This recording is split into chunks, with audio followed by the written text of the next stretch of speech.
দর্শক আমন্ত্রণ popular life insurance company limited বিস্টক অনুষ্ঠানে আপনাদের সাথে আছি আমি গোলাম কাদির রবু। মূলত অর্থনীতি এবং ব্যবসা বাণিজ্যের নানা বিষয় নিয়ে আমরা এই অনুষ্ঠানে আলোচনা করে থাকি।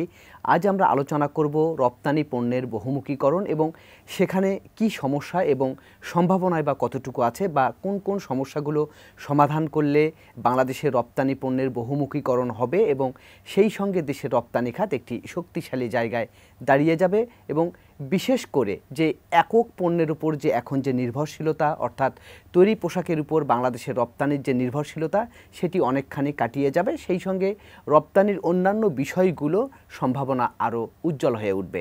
আজ আমরা এই বিষয়ে আলোচনার জন্য আমন্ত্রণ জানিয়েছি বাংলাদেশের অন্যতম রপ্তানিকারক এবং ঢাকা চেম্বারের সাবেক পরিচালক জনাব রাশিদুল করিম মুন্না। জনাব রাশিদুল করিম মুন্না, আপনাকে স্বাগত জানাচ্ছি এই আলোচনায়। ধন্যবাদ আমাকে আমন্ত্রণ জানানোর জন্য। জি, আমি আলোচনার শুরুতে যে বিষয়টি বলছিলাম যে অনেক দিন ধরে আমরা দেখছি যে বাংলাদেশের রপ্তানি মূলত একটি পণ্যের উপর অনেকখানি নির্ভরশীল, অর্থাৎ ৮০%-রও বেশি যে পণ্যটি বাংলাদেশের রপ্তানি হয় সেটি হচ্ছে তৈরি পোশাক। তো সম্প্রতি আমরা যে হিসাবটি দেখলাম যে চলতি অর্থ বছরের যে হিসাব, তাতে করে আমরা দেখেছি যে যুক্তরাষ্ট্র এবং ইউরোপীয় ইউনিয়নে এই তৈরি পোশাকের রপ্তানি কিছুটা কমেছে। তারপর এখন আবার এই সেক্টরে অস্থিরতা চলছে এবং এই অস্থিরতার কারণে রপ্তানি আরও কমে যেতে পারে কিনা? ধন্যবাদ আমাকে আমন্ত্রণ জানানোর জন্য।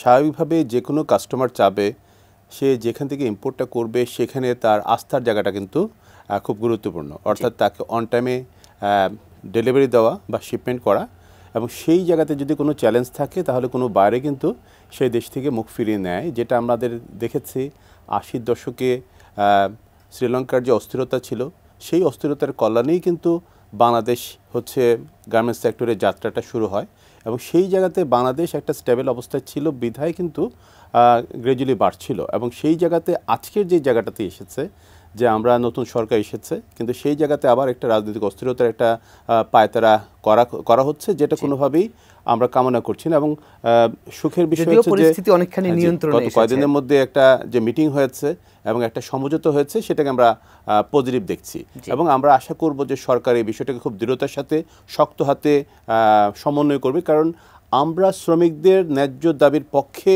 যেমন আছি, পাশাপাশি মাথায় রাখতে হবে যে কোনো ইন্ডাস্ট্রি যদি লাভবান না হতে পারে, অর্থাৎ উদ্যোক্তা যদি তার পকেট থেকে তো সে ব্যয়টা বেয়ার করতে পারবে না। সুতরাং এই জায়গাতে আমার কাছে যেটা মনে হয়েছে যে ইন্ডাস্ট্রির একটা স্টেবল সিচুয়েশন ক্রিয়েট করা এবং সবাইকে নিয়ে, এবং পাশাপাশি আমি মনে করি যে যারা আমদানিকারক আছে তাদের কাছে সেই বার্তাটা অন্তত যাওয়া যাতে আমরা সক্ষম, আমাদের সক্ষমতা আগামীতে আরও বাড়বে নতুন সরকারের নেতৃত্বে।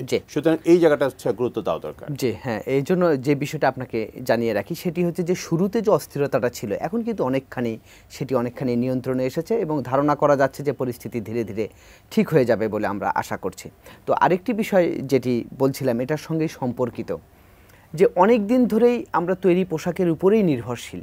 এই নির্ভরশীলতা আসলে কেন? আমাদের তো রপ্তানির আরও সম্ভাবনা আছে, পাট আছে, চামড়া আছে, চামড়াজাত পণ্য আছে, চা আছে, আরও যেগুলো সম্ভাবনা আছে সেগুলো আমরা আসলে কাজে লাগাতে পারছি না কেন? সেখানে আসলে সমস্যাটা কোথায়?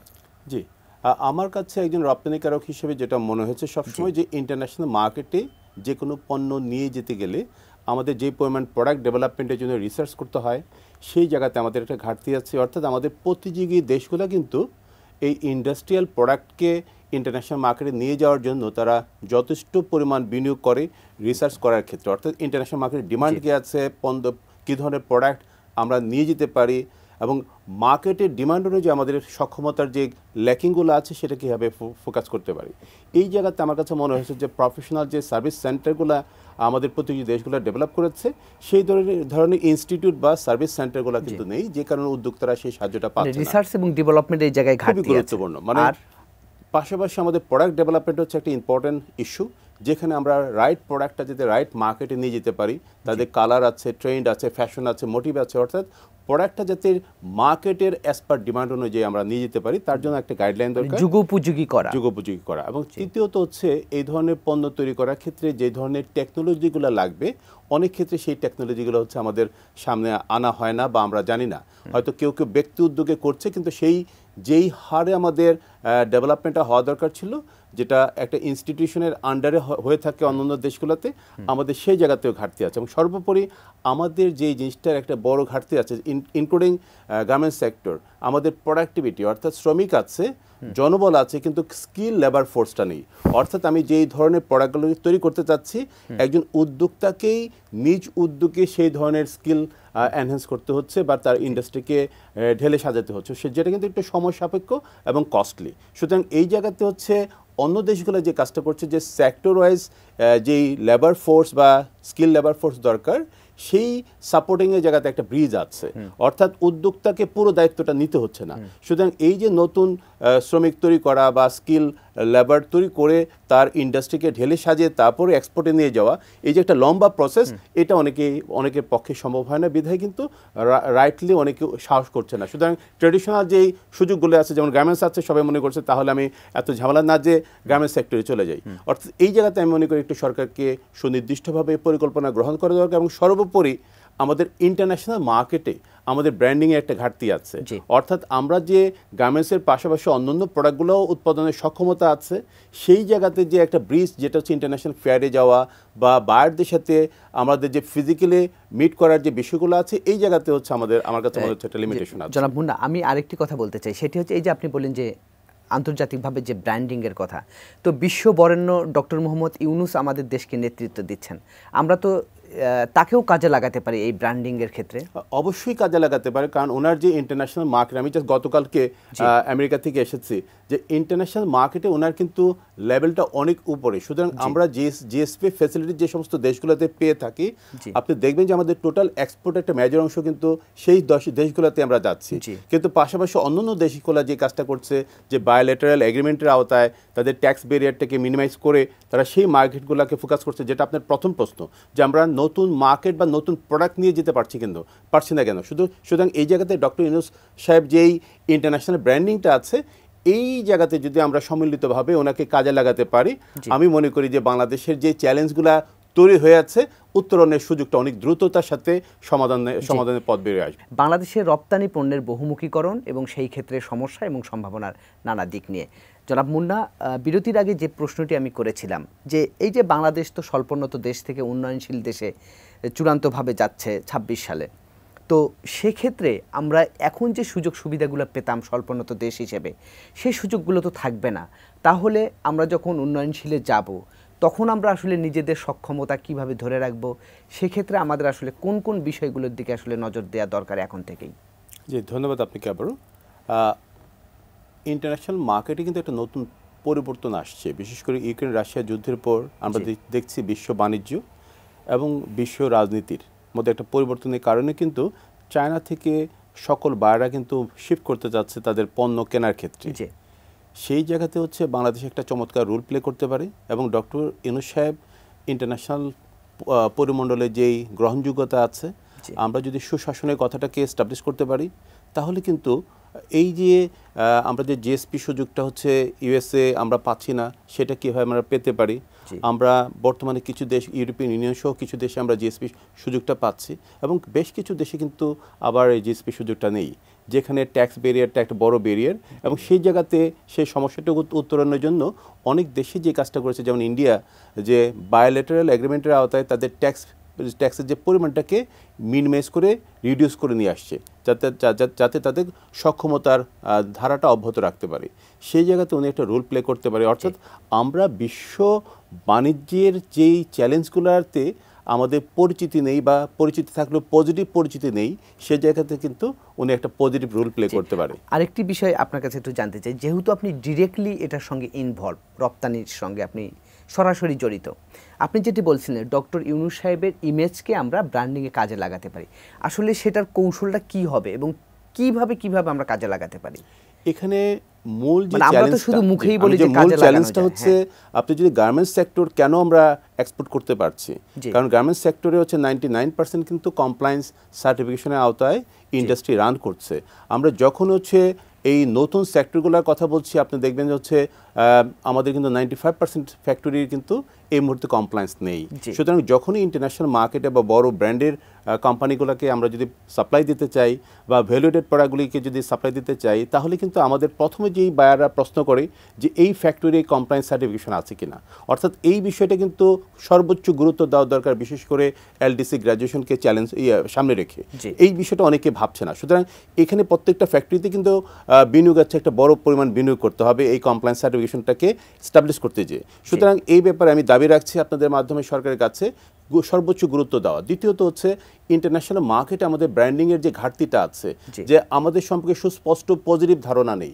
যেই জায়গাতে হচ্ছে আমরা যদি সেই জায়গাতে কমপ্লায়েন্স সার্টিফিকেশন, আমাদের রিসার্চ হচ্ছে, আমাদের প্রোডাক্ট ডেভেলপমেন্ট হচ্ছে, আমাদের স্কিল এনহ্যান্সমেন্টের সুযোগটা আছে, এবং সর্বোপরি একটা স্বাভাবিক গতিশীল একটা অর্থনীতির মধ্যে আমরা কাজ করতে পারছি, বা স্বাভাবিক পরিস্থিতি এই বার্তাটা নিয়ে যাওয়া। এবং সেই নিয়ে যাওয়ার ক্ষেত্রে যিনি বলবেন তার যদি ইন্টারন্যাশনাল মার্কেটে গ্রহণযোগ্যতা থাকে, ওনার কথার গুরুত্বটা অনেক বেশি বেড়ে যায় এবং সেটা অ্যাকসেপ্টেন্সটা পায়। সুতরাং আমি বলবো যে ডক্টর ইউনূস সাহেবের একটা এই যে ওনার যে ইন্টারন্যাশনাল পরিধিতে ওনার যে একটা বিশাল একটা পজিটিভ ইমেজ আছে, এই ইমেজটাকে কাজে লাগাতে গেলে আমাদের যে চ্যালেঞ্জের কথাগুলো বললাম সেগুলিকে যদি সমন্বিতভাবে আগামী 5 বছরকে একটা ফোকাস করে, যে হ্যাঁ আমরা আগামী 5 বছর পর কোথায় যেতে চাই, গার্মেন্টস সেক্টরের পাশাপাশি অন্য সেক্টরগুলোকে নিয়ে, তার যে চ্যালেঞ্জগুলো একটা মানে পলিসি, সরকার তো বিজনেস করবে না, কিন্তু পলিসি সাপোর্টের জায়গাতে আমরা দেখেছি যে আলোচনা হচ্ছে, কিন্তু বাস্তবায়নের জায়গাটা অনেক কম। ছোট্ট একটা উদাহরণ দেই, সরকার রিসার্চ করছে না, কিন্তু কোনো কোম্পানি যদি রিসার্চ করার ক্ষেত্রে যে পরিমাণ বিনিয়োগ করে,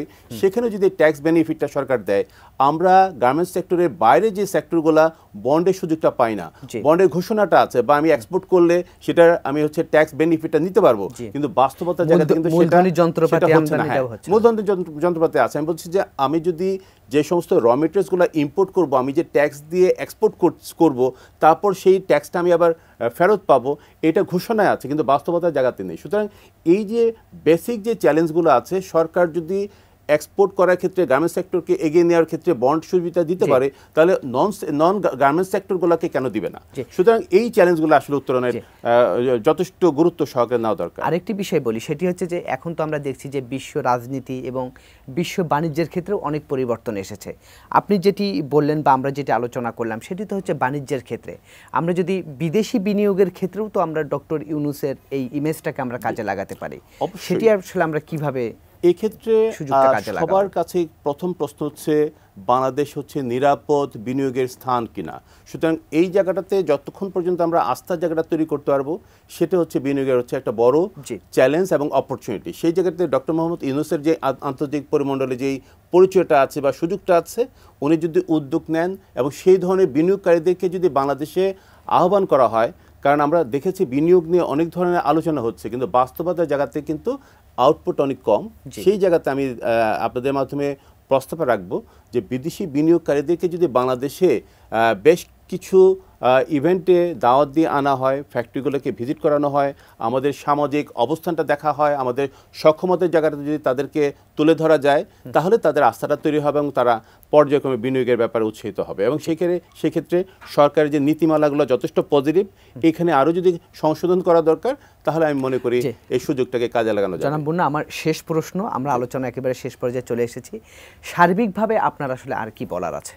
আমি সার্বিকভাবে বলবো যে বাংলাদেশ এগিয়ে যাওয়ার একটা নতুন যাত্রা শুরু হয়েছে। সেই জায়গাতে বিশ্ব বাণিজ্যের এবং বিশ্ব রাজনীতির যে পরিবর্তনের কারণে যে নতুন সম্ভাবনার জায়গাতে যে সমস্ত দেশগুলা একভূত হবে, বাংলাদেশ যাতে সেই জায়গাতে একভূত হতে পারে এবং আমরা এই গার্মেন্টস সেক্টরের পাশাপাশি নতুন সেক্টরগুলোতে যাতে এগিয়ে নেওয়ার ক্ষেত্রে যে চ্যালেঞ্জগুলো আছে, সেটা একটা বাস্তবমুখী সমন্বিত পরিকল্পনা ঘোষণা করা দরকার। নীতিমালায় যেই সমস্ত জায়গাগুলোকে আমাদেরকে মানে বাস্তবতার আলোকে সহায়তা আমরা পাচ্ছি না, সেটাকে অ্যাড্রেস করে আমরা যদি এগিয়ে যাওয়ার চিন্তা করি, স্বপ্ন দেখি, আমি বিশ্বাস করি বাংলাদেশ $100 বিলিয়ন নিয়ে যাওয়াটা খুব দূরের ভবিষ্যৎ নয়, খুব সহজে আমরা সেটা এগিয়ে নিয়ে যেতে পারবো। জি, আপনার মতো আমরাও আসলে সেই আশাই করছি যে আমরা নতুন বাংলাদেশের যে পথ চলা শুরু হয়েছে এবং সেখানে আমরা যাতে আমাদের সম্ভাবনাগুলো কাজে লাগাতে পারি, সেই আশা আমরাও ব্যক্ত করছি। জনাব মুন্না, আপনাকে অসংখ্য ধন্যবাদ আমাদেরকে সময় দেওয়ার জন্য। আপনাকে ধন্যবাদ। জি দর্শক, এই ছিল আজকের popular life insurance company limited B stock. আগামীতে আবারও দেখা হবে অন্য কোনো বিষয় নিয়ে। সে পর্যন্ত ভালো থাকুন, সুস্থ থাকুন, এটিএন নিউজের সঙ্গেই থাকুন।